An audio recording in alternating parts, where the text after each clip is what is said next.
much to discuss, and we do so with a guy who does an outstanding job for TigerBait.com. Of course, did fine work for The Advocate previously and continues to do an excellent job in covering LSU. It's great to have Preston Guy with us. Preston, listen, thanks for joining us. I hope you're well in these unusual times.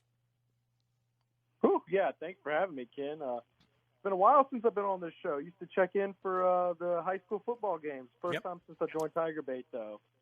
You bait, and it's great to have you, and we appreciate that. We're still doing that, by the way, so we must be getting old. Yeah. I don't know, 26 years or something like that. But it's been a pleasure, and love high school sports, but love what you do, always have, and great to have you with us tonight. And I guess first and foremost, I have to start, before we get into football or anything else, have to start with the latest shot across the bow from Dickie V today about potential notice of allegations regarding LSU and Arizona, and, of course, saying a source saying that they'll be notified of violations, level 1 violations, by the end of July or early August.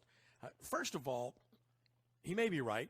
He may not be. I don't know. But this story, it puzzles me as to why it has dragged on so long and has taken so long to get to this stage. And it's just like, I don't know if you're delaying an execution or if you're just keeping a program in limbo and preventing that program from reaching its zenith. Where does the truth lie with this? And what about Vitale and once again firing away at LSU and Arizona, which he seemingly loves to do? Well, you know what's funny is we actually wrote on the site earlier today, actually, before this was going to come out. You know, LSU is squarely in the mix for five-star center Musa Cease, right? Last time he put out the tweet, he was supposed to commit to LSU that day. And then Dickie V puts out that tweet, and of course, like any reasonable young man, he delayed his commitment and said, we'll see. What's funny is today we were getting scuttlebutt that he was going to be announcing his decision as early as tomorrow. And as soon as we catch wind of that, again, Dickie V with another tweet bomb, you know, and of course, ominous sources, you know, and the timing of this is suspicious at best. You know, it's not, you know, for those on the outside looking in, you know, it seems like, okay, it all makes sense. But for those in the know with it, you know, it's kind of smells of a little bit of foul play, even though there's no, you know, you don't want to throw any accusation out there. It's just, it's one of those things where it looks like someone's messing with them. You know, we've got sources at Tiger Bait that are telling us that his sources are within the LSU program, Dickie V sources. Now, we're not going to name names or anything like that, but it seems to me like there's somebody who's putting out some news to him with some very convenient timing. What do we make of the staff changes that Will Wade has experienced most recently? I'm sorry, what was that?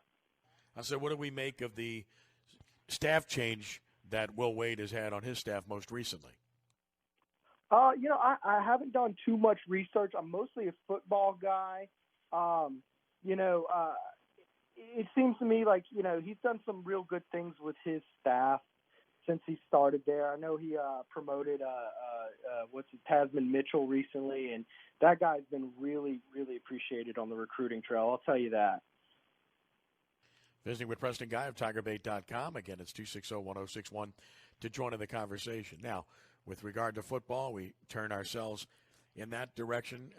I found it interesting all off season to read all the national stories, and I do, and I read all the pundits and all the predictions and everything else. And the national discussion, understandably, has surrounded the likes of Clemson with everything they have coming back, although they lost a key receiver to injury. Alabama, of course. Georgia is always in that mix. Ohio State, unquestionably, is right smack in that mix. And I'm maybe missing one in there as well, but LSU's not mentioned in that. And I know LSU lost 14 guys to the draft, and they're still mentioned as maybe in the next tier, and I think that's fair. And yet, is there a lack of respect for this LSU program and what they have coming back, since there are some very good players obviously coming back. Yeah, I was looking at this. If you look at it from the perspective of what LSU lost, you're going to say this team's going to tank, because I don't think I've ever seen any team lose quite what LSU is losing. But then you start to look at what's being brought back. And, you bring back the Biletnikoff Trophy winner in Jamar Chase. You bring back the best defensive back in college football, Derek Stingley Jr., and, you got a lot of guys who were highly recruited, ready to step into roles. And guys like John Emery Jr., who, didn't really get to shine last year. He was so, buried behind Clyde Edwards-Helaire and Tyrion Davis-Price. I expect him to have a bit of a breakout season. Not to mention this recruiting class that Coach O just brought in was outstanding, even with a few late misses there on signing day, guys who flipped on the last day. It still ended up being a top 5 class. You got guys like Elias Ricks out of California. Look for him to be your nickelback this year. 5-star guy, ball hawk, long, rangy corner. That's going to be your future number 1 lockdown corner. Okay, he's going to have to sit behind Cordell Flott and sit behind Derek Stingley Jr., who, of course, is, in my opinion, the best defender in the country. But I mean that's solid at DB, and that's not even mentioning the highest rated tight end in the history of the recruiting rankings. Eric Gilbert should come in and immediately plug and play. So I mean, Miles Brennan is going to have keys to the Maserati. He's going to have a defense that's ready to play ball under Bo Pelini, who I personally thought was a bit of a grand slam hire. Yeah, and then, you got, offensive line is going to be some piecework. You're going to have to, find some guys to step up, especially at center. I think Coach O went on the radio the other day and said his Harvard transfer, Liam Shanahan, is going to be a big guy to fill in that hole because, I mean, he's got experience, and he said he's been taking snaps at center, and, that would open up a lot of opportunities if he could take that center role, because there's not really a true center on roster currently who's ready to play. So that would be huge. But honestly, the keys to this season are how good is Miles Brennan. If he is half as good as Joe Burrow, then he'll be the second best quarterback in school history, and that would be enough to compete for a championship. Personally, I'm looking at the team, and I see it. It's an unusual season, Ken. I mean, it's so unusual. You don't have spring practice. You don't get to see those guys. You got a lot of guys stepping into new roles, and they're having these Zoom meetings and, player-led practices. It'll be interesting. My gut's telling me it looks like a 10-2 type team, I mean, the only team that LSU shouldn't be favored against is Alabama this year. So we'll see. Visiting with Preston Guy of TigerBait.com. I agree with you. I think it's a very good team. You have 2 superb receivers, one who's the best in the country as of last year, the other who has come on strong and is healthy in Terrace Marshall. And yet there are other guys at receiver that can really make an impact. I think Trey Palmer has a chance to be very good. Racy McMahon's a big guy that's already contributed some. There's a lot to like there. You mentioned the running backs. I like that. Offensive line, that would be a question mark to me. Linebacker would be interesting, if not a question mark. Defensive line should be pretty good. Secondary should be awfully good. And then the one element that really isn't talked about very much is just how good their kicking game is. A returning punter who's good, a returning kickoff man who's excellent, a returning place kicker who had a little bit of a slump toward the end last year but is still good, and, of course, a good return game. So the third phase of the game certainly looks to me like LSU has an advantage in that aspect against virtually everyone. Oh, yeah. That doesn't even mention on special teams the returner. They bring back Derek Stingley Jr., who's going to be returning kicks. And a lot of people are suspecting it very well might be Trey Palmer who returns kicks, because you remember Derek Stingley Jr. was very safe with the ball last year, but he did not have explosive returns like he did in high school, by the way. I got to cover him high school, and I've never seen a player dominate games like that guy did. But anyways, so Trey Palmer was more of an explosive, shifty guy where Derek Stingley just had the raw speed. So I think a returner, I bet you Trey Palmer takes over that role, and I could see him being a little more explosive. Cade York, as a freshman, had a very serviceable season last year, although that, like you mentioned, down the stretch, he did have a few little hiccups there, but he's a freshman. We'll see if he can become more consistent. If he's any better, he's one of the best kickers in the country. Yeah, I mean, really, he's definitely in the top 10 if he gets any better at all. And then, of course, Zach von Rosenberg, the 30-year-old punter, and Twitter personality. If y'all don't follow Zach on Twitter, you got to follow him. He's hilarious. He was just steady as can be last year as a punter. I think he's the best punter LSU's had since Brad Wing, and just consistent, great placement. I mean, special teams, you shouldn't have any reason to think LSU drops off on special teams next year. Yep, I think it's a real strength for that football team, and obviously something that's going to help them significantly. So I like where they're at. I just think they're very good. And I look at the schedule, and I'm like you. I think it's a 10-win team or better based on what we're looking at. And, in the odd years, we all know about the schedule. This year, they will have to go to Auburn.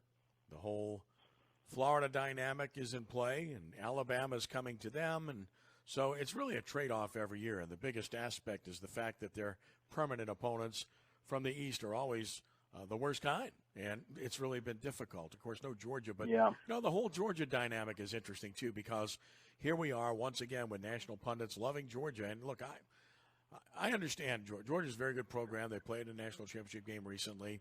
But LSU's beaten them the last two times they played them soundly. And Georgia continues to get picked ahead of LSU on a consistent basis. Last year, the year before, this year, that's once again the case, isn't it? Mm-hmm. Yeah, and I think what that ultimately comes down to is Georgia.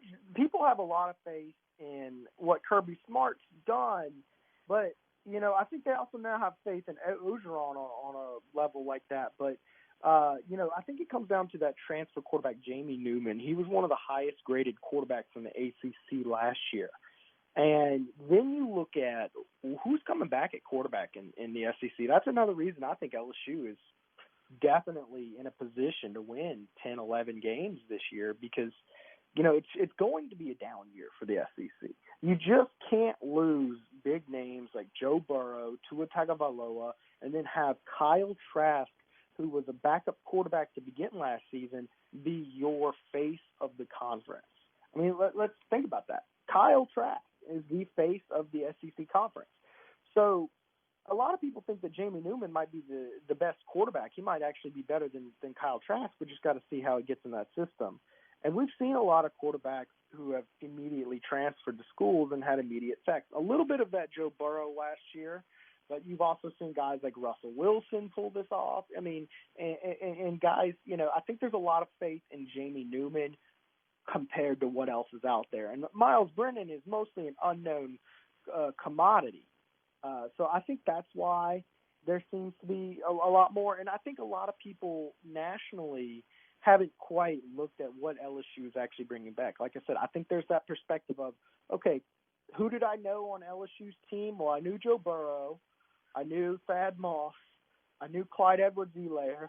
I knew Grant Delpit, and they're all gone, and then you see 14 players drafted.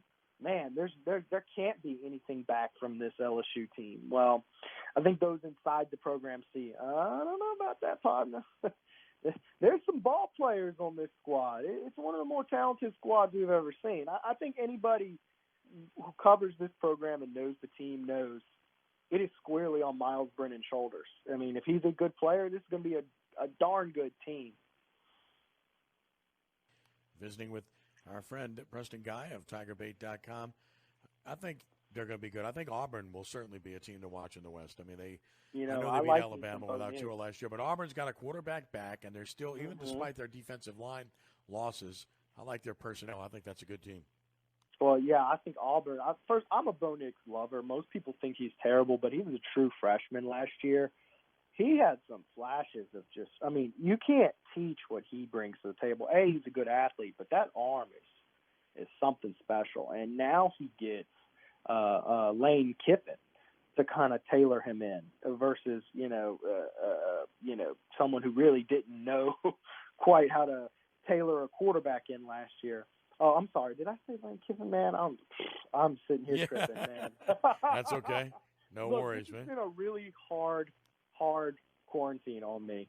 I'm real sorry. Gus Malzahn, duh. But yes, no, he's gonna he's gonna have year two in that system, a little bit different from Gus's typical quarterback. But yeah, no, he I think he's gonna get a lot better. I think another one to watch out for is Sam Ehlinger from Texas. He's a senior now. I think Texas, a lot of people are in that this is the make or break year for old boy Tom Herman there, who I know a lot of fans listening probably wanted Tom Herman above Ed Ogeron when they were going through the hiring process. But I think they're happy with the decision at this point. But this is a prove-it year. He's got a senior quarterback, and he's got a veteran team. They do lose that really good receiver, Duvernay, who tore up poor Christian Fulton this last year. But, I think Texas is a tough one to watch. Sam Ehlinger might be the best quarterback they play all year. Yeah, I do. And he's a competitor. He's a good football player. What about Tom Herman? I think the LSU game took a ton out of them last year.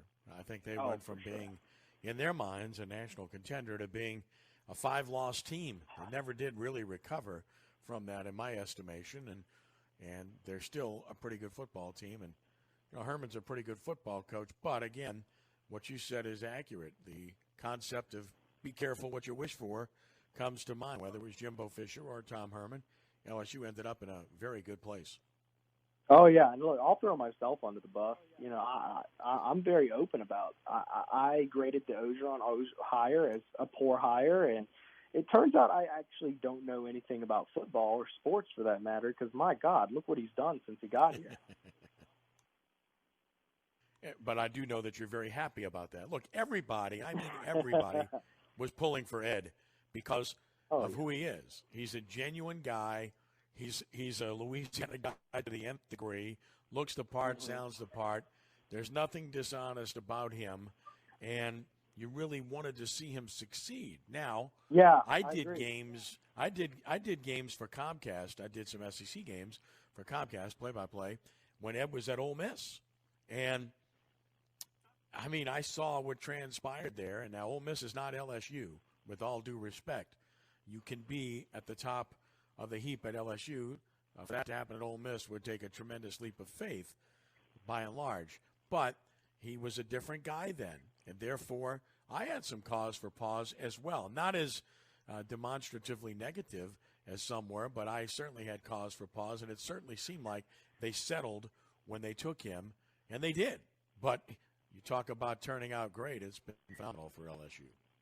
Well, thus far, it couldn't have worked out any better. Yes, he won a championship in his third season like Les Miles did, but, I think people look at it and they realize that this was a team that, was completely built by Ed Ogeron, and he did it his way. He got very creative. I mean, he hired essentially a grad assistant off the New Orleans Saints and revolutionized, his offense, completely changed the whole perception of everything. So he did it his way. It was peculiar. It was highly questionable when you were losing to Troy, but when you're beating Clemson by 17 points in the national title, no one's questioning it anymore. So I think that people have to feel good about, where the program is at this point, very confident. And what he's doing in recruiting is, my jaw drops that he has brought this to a new level when LSU was already at a good place, especially with 2 back-to-back down seasons in Louisiana in terms of recruits. He went national with it the last couple of years, and he's doing a pretty good job. And then finally, of course, with regard to the programs that are the top programs in the country, one of my favorite whipping boys, Colin Cowherd, had another terrible take most recently with his pronunciation that the programs that feel different are Alabama, Ohio State, Oklahoma, and Southern Cal. Yeah. Southern Cal, who hasn't won anything since 2004. Oklahoma, who gets trashed in the playoffs every year. Ohio State, who's got elite talent, but when's the last time they won? And Alabama, for good reason, certainly belongs in there. But then the rest of his take was even more hilarious, saying it doesn't matter who coaches LSU or Georgia. With Nick Saban, they dominate the conference. Well, since Nick Saban left, and yes, he has dominated LSU, LSU's won 2 national championships under 2 different coaches, last time I checked. Mm-hmm. And, oh, by the way, what about Clemson? How in the world can he not have Clemson mentioned? Are you kidding me? Colin is just so bad when it comes to just his college football takes. It's cringeworthy to me that, he has such a voice to talk about this stuff, and it's just so unwell. It's just lazy. It's not very well thought out. I mean, so one of the things, that stands out to me, his reasoning was these programs, when they have a great coach, look what they do. I mean, and that comes down to, Ohio State was pretty good under Urban Meyer. Bama's pretty good under Saban. To me personally, I don't think that means much about the program. What is your program doing with, a guy like, who most people now consider an average coach, Les Miles? LSU won a championship with Les Miles at the helm and averaged 10 wins a year. And I think a lot of people look at what he was doing as very outdated, a lot of toss dives, a lot of predictability type stuff. And I think that speaks volumes to the program. You can have a guy who most people regard as an average coach and you're winning a national title with him. You also have to look, LSU won 3 national championships under 3 different head coaches in the last, 18 years since 2003. Correct. And I think, so his reasoning was kind of lazy.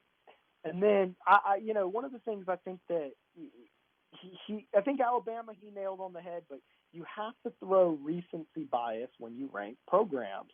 You want to know why? Because that 17-year-old recruit who's going to be the difference between whether your program competes for the playoffs or is, competing for, Circle K bowls in the next few years, he doesn't really care very much about what your program was doing in the 90s. He doesn't care about the 80s. He doesn't care about the 70s. All that stuff. It's great to show, I have X amount of championships. Okay, cool. But you know what? Ultimately, these kids watch football, and what happens during their lifetime matters. It just matters, because if they hear, okay, well, Oklahoma won it in 2000. That was 4 years before I was born. They're not really going to care all that much because it was pre them. So, since the BCS started, 2 programs have won 3 or more championships, and that's LSU and Alabama. Okay. And during that same time frame, only 3 teams have won championships under multiple head coaches. And LSU is the only one to have 3 different coaches do it. So, to me, I mean, look, you can debate all you want. I think missing Clemson was an idiotic misfire. I think missing on LSU. But I think you have to throw LSU in that top tier. I might even argue LSU's in the top, 3 programs in the country right now. Well, I would not disagree with that. You can follow him on Twitter at PGuy_77. That's PGUY_77. Go to TigerBait.com. They do an excellent job. Preston does a fine job, and really a pleasure visiting with you. I promise you we'll do it again soon, so there isn't such a gap. Enjoy your work and appreciate you much. Keep up the great work and stay safe in this crazy situation we find ourselves in. Yeah, thanks for having me on, Ken. Hey, I'm going to tell everybody out there, y'all, we have some really good stuff we're putting out. LSU recruiting is about to explode here in the next couple weeks. We got a commitment we're expecting this week. A lot of people grunting about not enough local kids with only 2 Louisiana commits. We got one coming this week, I'm pretty sure. TigerBait.com. Y'all come check it out. It's $1 to give it a try for a week. We do have tons of free content as well, but the premium stuff on good stuff on recruits and stuff that we do have paywall content as well. Do yourself a favor if you sign up for that 1 week, hit the annual option afterward. It's $99 for a full year of high quality, great recruiting content and you only have to pay for it once a year, so your wife ain't gonna be upset with this $10 charges once a month. You just have to deal with it once. And It's cheaper than Netflix, and it's worth every penny. Well stated. Good promotion. There's that commercial. We got it in for you. Appreciate it, Preston. Keep up the good work. You hear? I appreciate it. Y'all check me out. Thanks, Ken. You got it. Okay, Preston. Our pleasure. 260